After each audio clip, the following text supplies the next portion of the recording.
नमस्कार।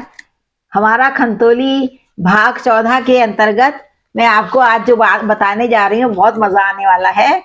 देखिए, ऐसा है कि बहुत पहले जब सर्वप्रथम जौलना नागर मतलब एक जैसे खंतोली गांव बहुत बड़ा है, उसमें छोटे छोटे क्षेत्र हैं, मोहल्ले जैसे कह सकते हैं, छोटे छोटे, पर है वो अपने में खंतोली। तो वहां पर प्राइमरी स्कूल का संचालन बहुत पहले, अब तो उनकी मृत्यु हो चुकी है, स्वर्गीय घनानंद जी मास्टर साहब ने किया था। उनका नाम खंतोली की नई पीढ़ी के साक्षर कराने में अग्रणी है। मतलब घनानंद जी के लिए कहा जाता है कि खंतोली को शिक्षा दी उन्होंने, मूल रूप में उनको बहुत नाम है उनका।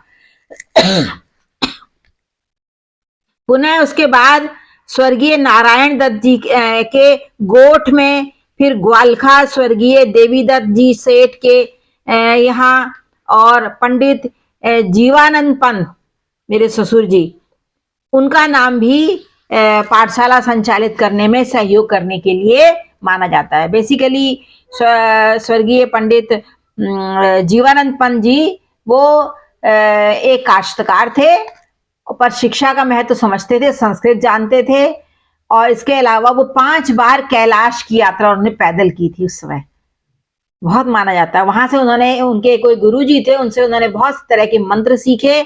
इसके अलावा वो जो आधुनिक शिक्षा था उसके प्रति भी उनका रुझान था, तो उन्होंने उसके लिए पूरा सहयोग किया, और स्वयं वो मतलब मल्ल युद्ध जैसे कहते हैं, क्या बोलते हैं, पहलवानी पहलवानी करके नंदा देवी, अल्मोड़े में नंदा देवी के मंदिर का जब वहां पर मेला लगता था, उस समय वो पहलवानी करने जाते थे और बहुत से नए इनाम पुरस्कार प्राप्त किए।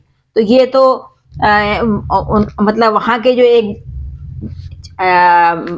मतलब माने जाने जो व्यक्ति है उनके बारे में बता रहे हूँ। बहुत समय के बाद खंतोली में ग्राम सभा खंतोली, पोखरी कमाटा के चंदे से और खंतोली के प्रबुद्ध नागरिकों के प्रयास से वारते खलों में प्रारंभिक पाठशाला का निर्माण हुआ। यहीं से गांव की आधुनिक पीढ़ी की शिक्षा की नींव पड़ी। देखिए कैसे धीरे धीरे शनै शनै एक पत्थर रखा चला जा रहा है। ये एक मानी हुई बात है, इसको एक स्वीकार करना चाहिए। पश्चात इसके स्वर्गीय जमुना दत्त जी पंत हथरसिया वाले, जो बहुत प्रकांड विद्वान थे, हथरसिया भी खंतोली में आता है, वही हम ही लोग वाले ब्राह्मण हैं। स्वर्गीय भैरव दत्त जी उप्रेती जी, स्वर्गीय भैरव दत्त उप्रेती जी एक बहुत बड़े प्रकांड मतलब संस्कृताचार्य थे, और कर्म कांड के ज्ञाता थे। गरुड़ पुराण, महाभागवत, बहुत सी चीजों को के लिए उनको बुलाया जाता था। और इसके अलावा वो बनारस के पढ़े हुए थे, और उन्होंने बहुत से प्रकांड लोगों की ये करवाई, शादियां करवाई, व्रतबंध करवाए, और बहुत जाना माना नाम है। और उसके बाद स्वर्गीय चंददत्त पंत आगर वाले और स्वर्गीय लक्ष्मी दत्त जी पंत के द्वारा विजयपुर जूनियर हाई स्कूल का निर्माण हुआ, जो आज इंटर कॉलेज है।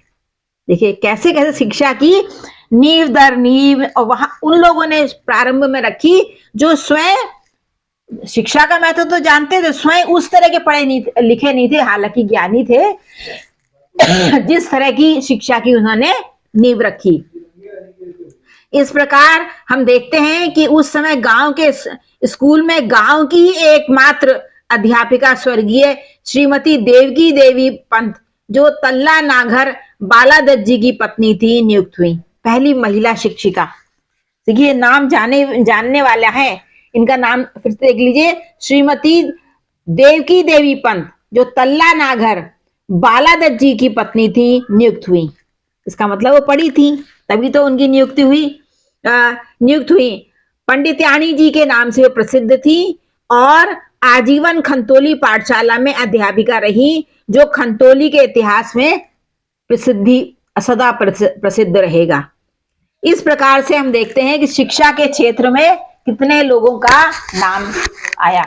तो इसके अलावा हमारे कई वंशज, जो जैसे मैंने अभी आपको जिक्र किया, पंडित जीवानंद पंत जी का उस समय एक उन्होंने पूरे गांव वालों को इकट्ठा किया, बहुत से लोगों की सहायता की, बहुत सी कन्याओं के विवाह कराए, बहुत से लोगों को आर्थिक मदद दी जितना उनसे बन पड़ा। हालांकि वो इतने पैसे वाले नहीं थे, किंतु काश्तकार थे। कहा जाता है कि जीवानंद पंत जी के घर में बारातें आके खाना खा जाती थी, और कोई अगर से किसी की बारात को देर हो गई वहां पहुंचने में, कहते थे कोई बात नहीं, आई यहाँ पंत जी का घर है, वहां खाना, वहां रुक जाएंगे। मतलब जिस घर से बारातें खा के, उन्होंने कभी ना अनाज बेचा, ना उन्होंने दूध बेचा, जबकि उनके यहाँ इसकी बहुत ज्यादा इफरात थी। तो वो कहते थे जो दूध बेचे वो पूत बेचे, ऐसे ही उनकी वाणी थी। तो इस प्रकार से ऐसे बहुत से लोग रहे जो कि धन के उपार्जन के प्रति नहीं, सही रूप में लोगों के उत्थान के लिए, लोगों के कल्याण के लिए कार्य करते रहे। अगर चाहते तो बहुत धन कमा सकते थे। तो इस प्रकार से हमने देखा कि कैसे बड़े बड़े महापुरुष हुए हैं, और उन्होंने इसके खंतोली के विकास में इतना आगे कई सारे पत्थर, नींव के पत्थर बने, और कई सारे माइलस्टोन जिसे कहते हैं, मील के पत्थर तय किए। तो आज का बस खंतोली के बारे में इतना ही। आगे बताऊंगी आवागमन, रोड और बहुत चीजें, और कई और महान व्यक्तियों के बारे में।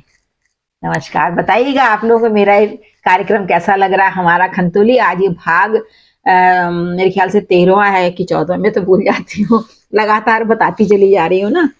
तो और बहुत बड़े वीडियो मैंने बनाती हूँ, इसलिए पूरा पूरा देखा करिए। ज्ञान की बातें हैं, ये जानना चाहिए, हमें अपनी जड़ों को पहचानना चाहिए। नमस्कार।